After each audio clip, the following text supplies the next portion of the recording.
कहानी एक नन्हा दोस्त। लेखक रस्किन बॉन्ड। जब मैं पहली बार लंदन पहुंचा तब मैं वहां किसी को नहीं जानता था। मैं 18 साल का था, अकेला था और एक नौकरी की तलाश में था। मैंने एक सप्ताह शोरगुल से भरे एक छात्रावास में बिताया जहां असंख्य विदेशी छात्र रहते थे जो अंग्रेजी के अलावा हर भाषा बोलते थे। फिर मैंने किराए के कमरे का विज्ञापन देखा जो सिर्फ 1 पाउंड प्रति सप्ताह पर उपलब्ध था। मैं तो वैसे भी बेरोजगार था और मुझे सप्ताह के सिर्फ 3 पाउंड भत्ते के रूप में मिलते थे, इसलिए मैंने बिना देखे ही कमरा ले लिया। वह कमरा एक इमारत के सबसे ऊपर बनी एक छोटी सी अटारी निकला। कमरे की ऊंचाई बहुत कम थी और उसके ऊपर सिर्फ एक टाइल जड़ी ढलुआ छत थी। कमरे में एक पलंग था, एक छोटा सा ड्रेसिंग टेबल था और एक कोने में छोटा सा गैस स्टोव जलाने के लिए एक छेद में बहुत सारे सिक्के डालने पड़ते थे। नवंबर का महीना था और बहुत ठंड थी। मेरे पास के सिक्के खत्म होने लगे थे। टॉयलेट जाने के लिए 2 मंजिल नीचे उतरना पड़ता था। कमोड के ऊपर एक नोटिस लगी थी जिस पर लिखा था, कृपया अपनी चाय पत्ती यहाँ न डालें। क्योंकि मेरे पास चाय बनाने का कोई साधन नहीं था, इसलिए मेरे पास वहाँ डालने के लिए चाय पत्ती भी नहीं थी। हो सकता है वहां रहने वाले अन्य किराएदार जो कभी कभार ही दिखाई देते थे अपनी चाय पत्ती वहीं डालते हों। मेरी मकान मालकिन यहूदी थी और उससे भी मेरा सामना कम ही होता था। वह तभी दिखाई देती थी जब किराया लेने का समय आता था। वह एक पोलिश शरणार्थी थी और मुझे लगता है युद्ध के समय यूरोप में उसे बहुत मुश्किल समय का सामना करना पड़ा होगा। वह अपने कमरे से बाहर बहुत कम निकलती थी। उस इमारत में एक भी स्नान घर नहीं था। मुझे बेलसाइज रोड पर बने सार्वजनिक स्नान घरों का इस्तेमाल करना पड़ता था। खाना खाने के लिए मैं भूमिगत स्टेशन के नजदीक एक सस्ते से स्नैक बार में जाता था। कभी कभी मैं अपने साथ डबल रोटी और सार्डिन मछली का डिब्बा घर ले आता था। उस दिन मुझे दावत का मजा आ जाता था। क्या मुझे अकेलापन महसूस होता था? बिल्कुल होता था। मैं बिल्कुल अकेला था। उस बड़े से शहर में मेरा कोई दोस्त नहीं था। मुझे तो वह शहर भी एकाकी सा लगता था, धूसर और कोहरे में लिपटा हुआ। मैं प्रतिदिन नौकरी के लिए रोजगार कार्यालय का चक्कर लगाता था। आखिर 2 हफ्ते बाद मुझे एक बड़ी सी किराने की दुकान में लेजर क्लर्क की नौकरी मिल गई। वेतन 5 पाउंड प्रति सप्ताह था।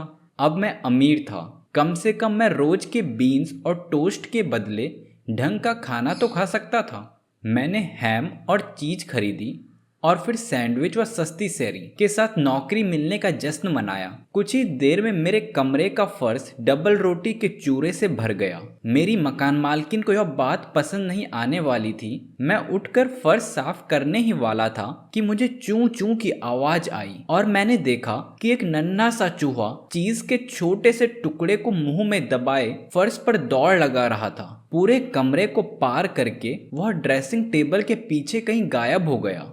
मैंने निश्चय किया कि मैं उस चूहे को साफ नहीं करूंगा, उस चूहे को ही खाने दूंगा। तुम्हें कोई चीज नहीं चाहिए तो भी उसे बर्बाद मत करो, मेरी दादी कहा करती थी। मुझे चूहा दोबारा नहीं दिखा, लेकिन जब मैं बत्ती बुझाकर सोने चला गया तो मुझे कमरे में उसके इधर से उधर भागने की आवाज आ रही थी। बीच बीच में उसकी चूं चूं भी सुनाई दे रही थी, शायद पेट भर जाने के कारण संतुष्टि भरी। चलो, कम से कम मुझे जश्न अकेले तो नहीं मनाना पड़ा, मैंने अपने आप से कहा। कोई साथ न होने से तो एक चूहे का साथ ही भला।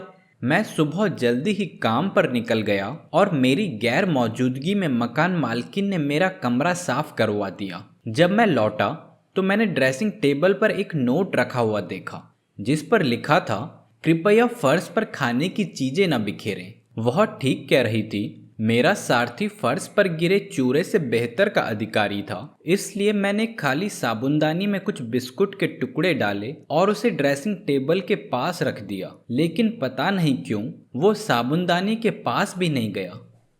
मैं काफी देर तक उसके आने के इंतजार में जागता रहा और जब वह आया तो कमरे के हर कोने में घूमा।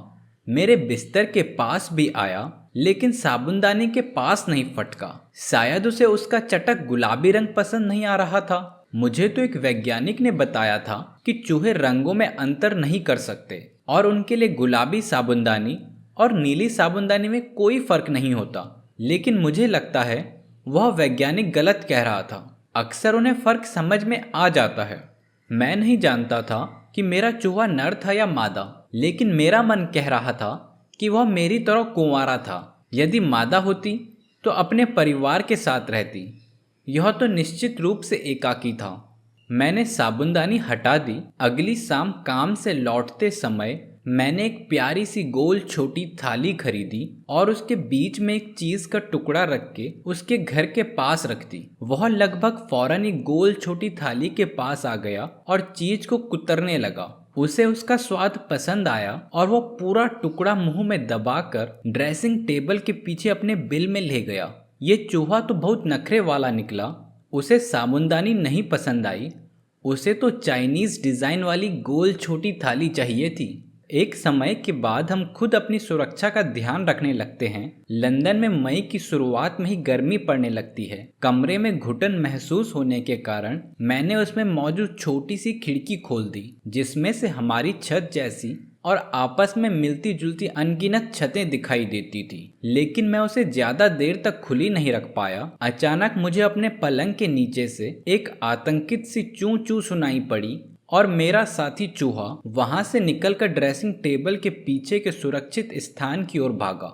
मैंने नजरें उठाई तो देखा खिड़की पर एक मोटी सी बिल्ली बैठी है और खोजपूर्ण निगाहों से अंदर झांक रही है।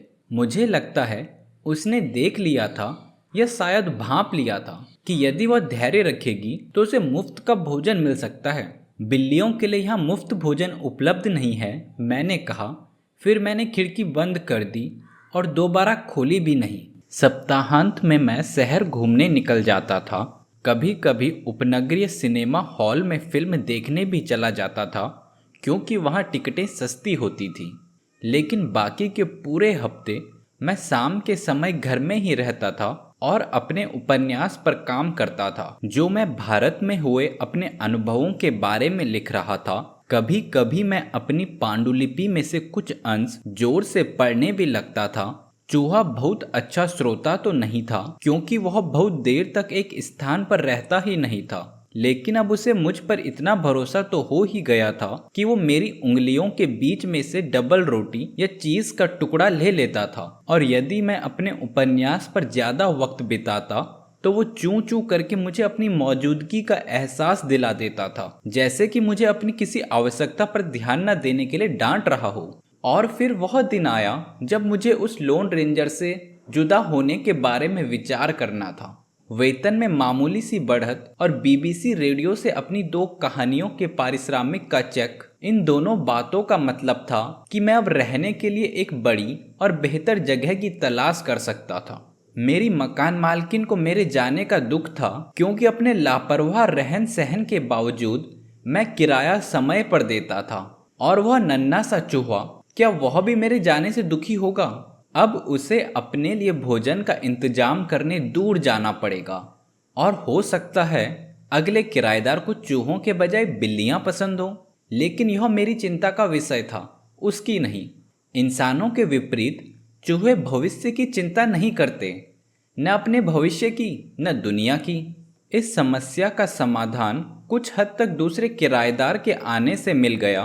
कोई इंसान नहीं, बल्कि एक और चूहा, शायद मादा, क्योंकि वह मेरे साथी चूहे से कुछ छोटी लेकिन ज्यादा प्यारी थी। कमरा छोड़ने के 2-3 दिन पहले जब मैं शाम को घर पहुंचा तो मैंने दोनों को पूरे कमरे में दौड़ लगाते, मस्ती में खेलते कूदते देखा।